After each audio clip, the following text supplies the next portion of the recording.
क्या है कुर्बानी, क्या होता है मकसद कुर्बानी। ताजदारे मदीना इमामुल अंबिया वाली कौनैन की बारगाह में सहाबा ने अर्ज किया, या रसूल अल्लाह इरशाद फरमाए कुर्बानी क्या है। ताजदारे मदीना ने फरमाया, वाली कायनात ने फरमाया, ए मेरे सहाबा कुर्बानी की हकीकत ये है। मेरे आका ने फरमाया, तुम्हारे बाप हजरत इब्राहीम की सुन्नत है कुर्बानी।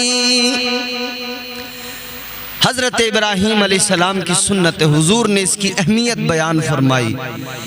ताजदारे मदीना ने फरमाया, ये तुम्हारे बाप इब्राहीम अलैहिस्सलाम की सुन्नत है।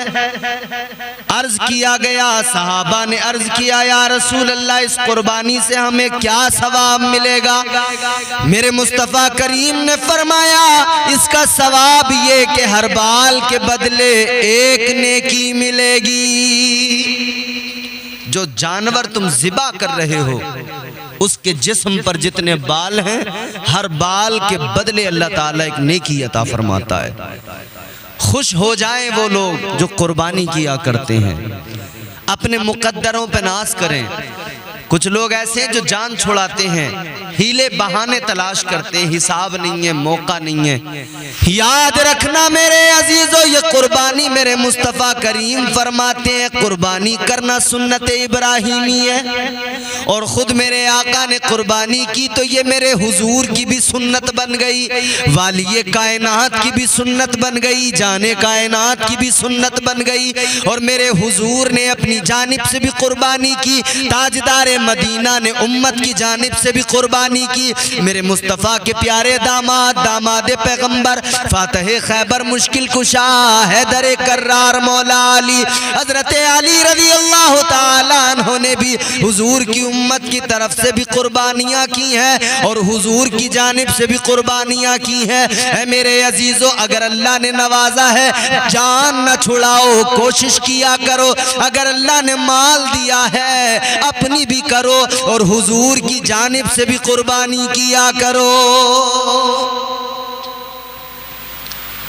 और सुनो, हुजूर नबी अकरम ताजदारे मदीना वाली कौनैन सल्लल्लाहु ताला अलैहि वसल्लम ने फरमाया, कुर्बानी के दिनों में परवरदिगारे आलम को जो सबसे ज्यादा महबूब अमल है, अल्लाह जिस अमल को सबसे ज्यादा पसंद करता है, वो उसके नाम पर खून बहाना, जानवर ज़िबा करना। अय्यामे नहर, वो 3 दिन कुर्बानी के, पहला दिन 10 तारीख, दूसरा दिन 11 तारीख, तीसरा दिन 12 तारीख, ये 3 दिन कुर्बानी के हैं। अब मैं यहाँ पर मसला भी बयान कर देता हूँ। पहला दिन कुर्बानी का, पहले दिन कुर्बानी करना सबसे ज्यादा अफजल, पहले दिन की अफजलियत ज्यादा, उसके बाद में फिर दूसरे दिन का दर्जा और उसके बाद में तीसरे दिन का दर्जा। पहले दिन सबसे ज्यादा सवाब, दूसरे दिन उससे थोड़ा कम और तीसरे दिन उससे कम। पहले दिन की अफजलियत सबसे ज्यादा।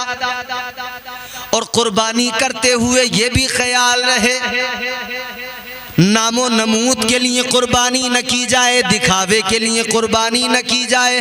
अल्लाह ताला ने कुर्बानी तुम पर वाजिब की है और कुर्बानी हर उस इंसान पर, हर उस मुसलमान पर वाजिब है जिस पर सदक़े फित्र वाजिब है। सदक़े फित्र जिस पर वाजिब है उस पर कुर्बानी करना भी वाजिब है, वो कुर्बानी किया करे। अल्लाहु अकबर। गौर करो, ताजदारे मदीना वाली कायनात, जाने कायनात, आमिना के हजरत अब्दुल्ला के लखते जिगर, तुम्हारे मेरे आका ताजदारे मदीना सल्लल्लाहु ताला अलैहि वसल्लम ने कुर्बानियाँ की। हुजूर और हुजूर के सहाबा अपने जानवरों को सजा के तैयार करके लेके जाते थे। मक्का मुकर्रमा में जाकर हज अदा किया करते थे, मिना में जाकर जानवरों की कुर्बानी दिया करते थे। और कुर्बानी कहीं पर भी हो सकती है। आप यहाँ बैठे हैं, आप चाहें कि मैं अपनी कुर्बानी किसी दूसरे सूबे में हिंदुस्तान के कराऊं, वहाँ आपकी कुर्बानी हो जाएगी। आप यहाँ पर हैं, आप चाहें किसी दूसरे मुल्क में, मैं सऊदी में मिना में ही अपनी कुर्बानी कराऊंगा, बिल्कुल हो जाएगी, वहाँ करा लीजिए। आप यहां बैठकर जहां कुर्बानी कराना चाहे करा लीजिए, कुर्बानी हो जाएगी। और मुसाफिर पर चूंकि कुर्बानी नहीं होती है, तो जो मुसाफिर है वो नफल की नीयत से कुर्बानी कर सकता है। बिजनेस के ताल्लुक से जिस इंसान को इधर उधर आना जाना लगा रहता है, इस जगह से दूसरी जगह, दूसरी जगह से तीसरी जगह, तो वो एक जगह पर कहीं पर भी कयाम नहीं कर पाता 15 दिन या उससे ज्यादा। ऐसी सूरत में उस शख्स को मुसाफिर कहा जाएगा।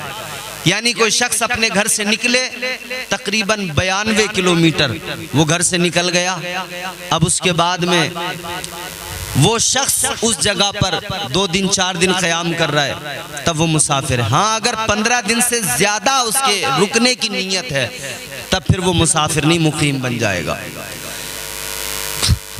अर्ज ये कर रहा हूं, कोई शख्स गया कहीं प्रदेश कमाने के लिए, वहां पर वो 1 साल 2 साल, महीना 1.5 महीना 2 महीना रह रहा है। अब वो फिक्रमंद है कि मैं रहता तो यहां हूं, कुर्बानी कहां करूं, यहां करूं या अपने घर करूं। तो याद रहे मेरे अजीजों, मैंने अभी अर्ज किया कुर्बानी कहीं पर भी की जा सकती है। कोई आदमी सऊदी में रहता हो, वहां पर काम करता हो, कमाने गया हो, कोई बरतानिया में रहता हो, कोई अमेरिका में रहता हो, कोई कोयत में रहता हो, कोई मस्कत ओमान में रहता हो, कोई दुबई में रहता हो, जहां भी रहता हो वो वहां पर मुकीम है। उस पर अगर कुर्बानी वाजिब है तो जहां चाहे कुर्बानी कर ले, वहां करना चाहे वहां कर ले, और अपने घर पे यानी जहां उसका वतन है वहां पे करना चाहे वहां पर कुर्बानी कर ले, वहां पर भी हो जाएगी। है मेरे अजीजों, कुर्बानी बहरहाल जरूर की जाए, इसलिए कि इस कुर्बानी की अहमियत को समझने के लिए इतना काफी हो जाता है कि आज मैं और आप तो जानवर ज़िबा कर रहे हैं, अल्लाह के पैगंबर ने तो अपने बेटे की गर्दन पे छुरी रख दी थी। अच्छा गौर तो करें, हम बहुत सच्चे पक्के मुसलमान हैं ना, मियाँ कुर्बानियों में तो हीले तलाश करते हैं। बिल फर्ज एक लम्हे के लिए जरा सा ख्याल करें, अगर अल्लाह ताला हुक्म दे देता कि अपने बेटों की कुर्बानी करो, किस में हिम्मत होती? कौन ये आज़म रखता था? ये आज़म ये हिम्मत तो सिर्फ अल्लाह के पैगंबर में थी। ये आज़म ये हिम्मत ये हौसला और रब की रजा के लिए अपने बच्चे को कुर्बान करने का जज्बा सिर्फ हजरत इब्राहीम अलैहिस्सलाम में था।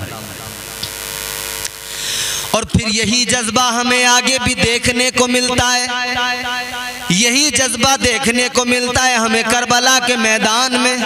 इस्लाम की बका के लिए, इस्लाम के तहफ़्फ़ुज़ के लिए हज़रत इमाम हुसैन, मेरे आका के प्यारे नवासे जनाबे हज़रत इमाम हुसैन रज़ियल्लाहु ताला अन्हु ने करबला के मैदान में अपने 6 माह के बेटे अली असगर को भी कुर्बान किया, जवान बेटे अली अकबर को भी कुर्बान किया, अपने भाई की निशानी कासिम को भी कुर्बान किया, बहन के बच्चे ओनो मोहम्मद भी कुर्बान हो गए।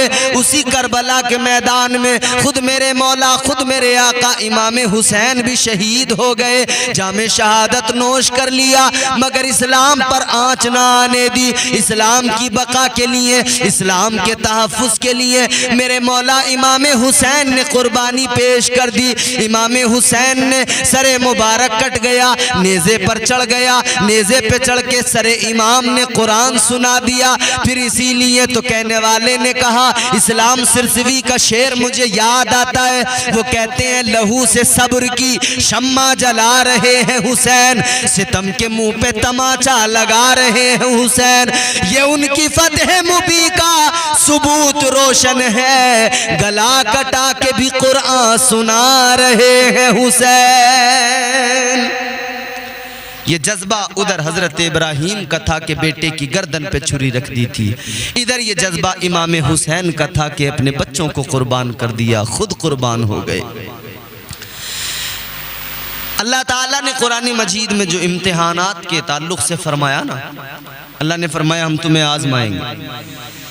परवरदिगार आलम फरमाता है कुरान मजीद में, वलनबलुवन्नकुम बिशैइन मिनल खौफि वल जू'i व नक़्सिम मिनल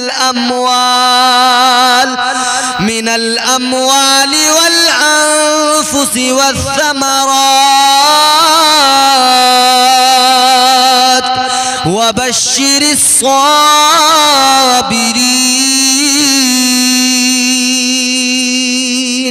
परवरदिगार आलम ने फरमाया बेशक हम तुम्हें जरूर आजमाएंगे। अल्लाह ताला का कुरान कहता है, रब फरमाता है हम तुम्हें जरूर आजमाएंगे, खौफ से डर से आजमाएंगे। और दूसरी आजमाइश क्या होगी? फरमाया गया कि दूसरी आजमाइश ये होगी कि भूख से आजमाया जाएगा, फाकों से आजमाया जाएगा, डर से आजमाया जाएगा, भूख से आजमाया जाएगा। फिर एक आजमाइश ये होगी कि जान के और माल के नुकसान से आजमाया जाएगा। ये तीसरी आजमाइश।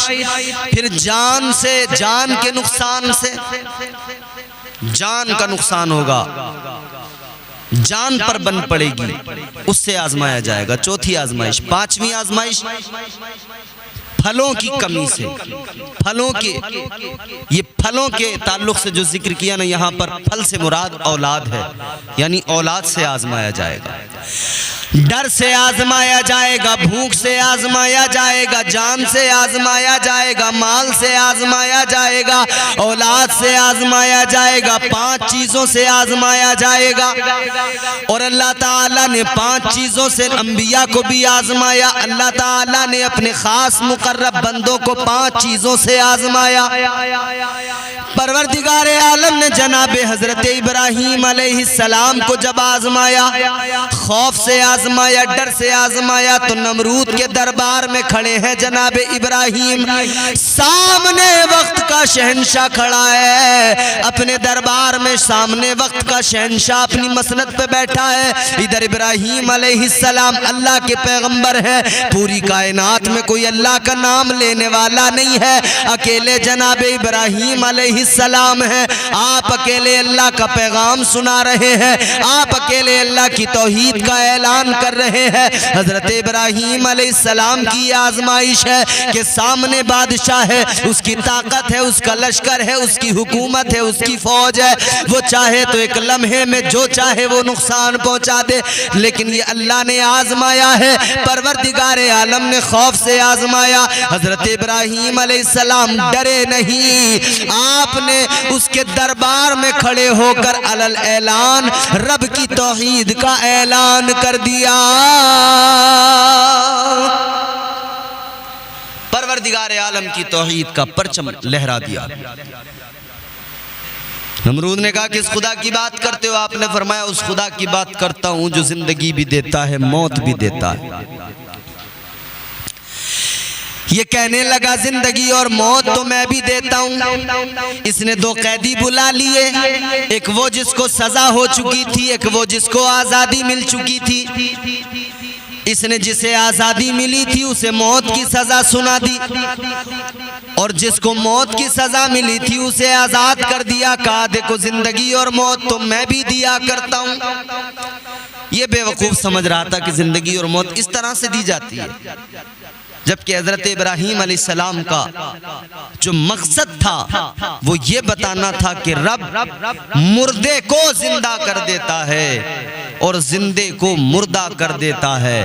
और रब जब बंदे का वजूद ही नहीं था तब उसी ने पैदा किया, उसी ने बनाया। जिंदगी मौत का इख्तियार उस रब के हाथ में, उस रब को इख्तियार है, उस परवरदिगार के दस्ते कुदरत में है। क्योंकि हजरत इब्राहीम अलैहिस्सलाम तो ये नजारा आंखों से देख कर आए थे। अल्लाह की बारगाह में हजरत इब्राहीम अलैहिस्सलाम ने अर्ज किया था, मौला तू मुर्दों को कैसे जिंदा करता है, तू कयामत के दिन कैसे उठाएगा, कैसे मैदान महशर में जमा करेगा, मुर्दों को कैसे जिंदा करता है। तो अल्लाह ताला ने फरमाया इब्राहीम 5 परिंदे पालो। 5 परिंदे, अल्लाह ने 4 परिंदे पालने का हुक्म दिया। 4 परिंदे, कौन कौन से परिंदे थे? उसमें मोर था, उसमें मुर्गा था, उसमें कबूतर था और एक उसमें कौवा था। 4 परिंदे हजरत इब्राहीम अलैहिस्सलाम ने पाले। जब वो उन्हें खिलाया पिलाया परवरिश की, बड़े हो गए, तो अल्लाह ताला ने फरमाया इब्राहीम अब इन 4 को ज़िबा कर दो। हजरत इब्राहीम अलैहिस्सलाम ने 4 परिंदों को ज़िबा कर दिया। ज़िबा करने के बाद में उनकी बोटी बोटी बना दी। अल्लाह ने फरमाया इन बोटियों का कीमा बना दो। कीमा बना दिया गया। अल्लाह ताला ने फरमाया अब इस कीमे को ले जाकर अलग अलग पहाड़ों पे थोड़ा थोड़ा रख दो, 4 जगहों पे रख दो। चारों का मिक्स कर दिया गया है, मिला दिया गया है गोश्त। चारों का गोश्त मिला के बराबर उसको छोटा छोटा बोटियों में कीमा बनाकर मिक्स करके 4 पहाड़ों पे अलग अलग जगह पर 4 जगहों पे रख दिया गया। फिर अल्लाह ताला ने फरमाया इब्राहिम अब नाम लेकर पुकारो, अब नाम लेकर पुकारो। आपने जिस परिंदे का नाम लिया पुकारा, आपने उन परिंदों के नाम पुकारे, वो गोश्त सारा हवा में उड़ने लगा। वो गोश्त सारा हवा में उड़ा और जिस गोश्त में जिस परिंदे का मिक्स हुआ था वो वहीं से निकल के आया। वो छोटी छोटी बोटियां, छोटे छोटे गोश्त के रेज़े निकल के आए, एक एक जगह पर जमा होने लगे। गोश्त के लोथड़े बनने लगे, लोथड़े तैयार हो गए। उसके बाद में फिर गोश्त के लोथड़ों पे बालों पर लग गए। सर हजरत इब्राहिम के पास रखे हुए थे, वो सर उनमें जुड़ गए। अब वो परिंदे चारों के चारों जिंदा हो गए। परवरदिगारे आलम ने फरमाया ए इब्राहिम देखो आज हमारी कुदरत का नजारा कर लो, हम मुर्दों को ऐसे जिंदा करते हैं। अल्लाह ने फरमाया मैं मुर्दों को ऐसे जिंदा करता हूँ। परवरदिगार आलम ने मुर्दा जिंदा करके, मुर्दा परिंदे जिंदा करके दिखाए थे। हज़रत इब्राहीम अलैहिस्सलाम का यही मकसद था कि तू नहीं समझेगा, मैंने अपनी आंखों से वो मंजर देखा है, अल्लाह कैसे जिंदा करता है और कैसे मारता है। और मेरे अजीजों गौर करो, अल्लाह ताला की शान तो ये वो मारने पे आए तो एक लंगड़े मच्छर से नमरूद जैसे ताकतवर को मरवा दे, और परवरदिगार बचाने पे आए तो मकड़ी के जाले से हिफाजत फरमा दे। रब की कुदरत है। चेहरा कमर काबुर से काला करा दिया। ये अशार मुझे बहुत पसंद है, शकील बरेलवी साहब के ये अशार हैं और मैं अक्सर इनको पढ़ता हूँ। चेहरा कमर काबुर से काला करा दिया, जुगनू से तूने मौला उजाला करा दिया। जब भी हिफाजतों पे करम आ गया तेरा, मकड़ी से गारे सोर में जाला करा दिया। तो जिंदगी और मौत उस रब के इख्तियार में। तो अल्लाह ने आजमाया हजरत इब्राहिम को, डर से आजमाया गया। आप नहीं डरे, जब नहीं डरे ना तो फिर आपको आजमाया गया जान के नुकसान से। उससे पहले आपका इम्तिहान और भी था जो भूख से था, भूख से भी आजमाया गया था, फाकों से भी आजमाया गया था। अब इसके बाद में जान के नुकसान से, जान से आजमाया जा रहा है। कैसे? अल्लाह तबारक व तआला ने हज़रत इब्राहीम अलैहिस्सलाम को जब आजमाया, आपने नमरूद के दरबार में मुनाजरा किया और रब की तौहीद का ऐलान किया। उसने कहा जिंदगी मौत मैं भी देता हूँ। हज़रत इब्राहीम अलैहिस्सलाम ने फौरन दूसरी बात कही, क्योंकि वो बेवकूफ़ था। उसके सामने अब इस पर ज्यादा बहस करते तो वो बेवकूफ़ समझ नहीं पाता। आपने फरमाया मेरा खुदा तो वो है जो मगरिब मशरिक से सूरज निकालता है, मगरिब में गुरूब कर दिया करता है।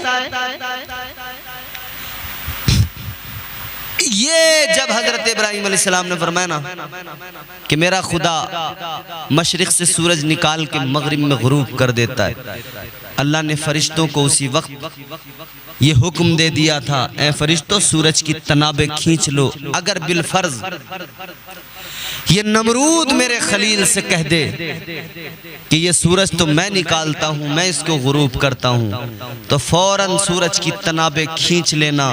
इसके बाद में सूरज आज से निज़ाम बदल जाएगा, सूरज मगरिब से तुलू होकर मशरिक में डूबेगा। तो फरिश्तों ने अर्ज़ किया था मौला तेरा निज़ाम कुदरत बदल जाएगा। अर्ज़ जब फरिश्तों ने अर्ज़ किया था तो अल्लाह ने फरमाया था फरिश्तों अगर मेरा निज़ाम कुदरत बदलता है तो बदल जाए, मगर मेरा यार मेरा खलील झूठा ना हो जाए। खलील की लाज बचानी है। नमरूद को गुस्सा आया, इसने सजा सुना दी, कहा इनको मौत की सजा है और वो भी आग में जलाया जाएगा। फिर क्या था, आतिशकदा तैयार हुआ। आतिशकदा तैयार हुआ, उसके अंदर आपको डालने की तैयारी कर ली गई। बड़ा आतिशकदा बनाया गया, बहुत सारी लकड़ियां लाकर डाली गईं। और लोगों का मामला ये था, सारे के सारे ऐसे कुफ्र में डूबे हुए थे। हजरत इब्राहीम अलैहिस्सलाम को इतना बुरा जान रहे थे, उन्हें लगता था ये हमारे दीन का दुश्मन है, उन्हें लगता था हमारे खुदाओं का दुश्मन है। नजर मान रहे थे, हमारा फला काम हो गया तो हम इब्राहीम को जलाने के लिए इतनी लकड़ियां देंगे। औरतें नजर मान रही थी, हमारा बच्चा अगर ठीक हो गया तो इतनी लकड़ियां आतिशकदे में डालेंगे। अलगरज आतिशकदा तैयार हो गया। हजरत इब्राहीम अलैहिस्सलाम को आतिशकदे में डालने की तैयारी हो गई। अब डाले कौन? उसके शोले, आग के शोले तो आसमान से बातें कर रहे हैं। उसकी तपिश ऐसी कि उसके करीब जाया नहीं जाता। शैतान आ गया, शैतान आया। शैतान ने आने के बाद में मशवरा दिया, मंजनीक तैयार करो। मंजनीक तैयार करने के बाद में जनाबे इब्राहीम को उसमें बैठाओ और फेंक दो, यहां से फेंकोगे वहां गिरेंगे। अलगरज ये मंजनीक एक इस तरह का आला था जैसे आज हमारे यहाँ किसान लोग देहात में गोफन का इस्तेमाल करते हैं। अगर परिंदे परेशान करते हों, अनाज सारा का सारा खा लेते हों, तो गोफन बना के उसमें एक मिट्टी का ढेला रखते हैं, घुमाकर फेंकते हैं, जिधर फेंकते हैं उधर ही जाकर वो मिट्टी का ढेला गिरता है। इन्होंने भी वैसे ही किया। हजरत इब्राहीम को उधर उसके अंदर आतिशकदे के अंदर डाला, इधर आपको फेंका गया, उधर रब ने बुलबुल सिदरा को हुक्म दे दिया, जाओ जिब्राईल जाओ, मेरा खलील है, जाओ जल्दी चले जाओ। जिब्राईल आ गए। अभी रास्ते में जिब्राईल ने आकर कहा, ए अल्लाह के खलील, ए जनाबे इब्राहीम सुनो सुनो, अगर कोई हाजत हो तो बताओ। आपने फरमाया मुझे तुमसे कोई हाजत नहीं। हजरत जिब्राईल ने कहा मुझसे नहीं, अल्लाह से हाजत हो तो बताओ।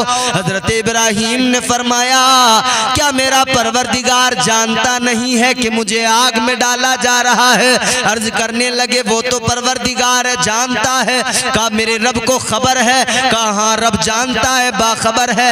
आपने फरमाया जब मेरा परवरदिगार जानता है तो सुन लो, अगर मेरा खुदा, अगर वो रब्बे जलील मुझे जलाने पे राजी है तो उसका खलील जलने पे राजी है।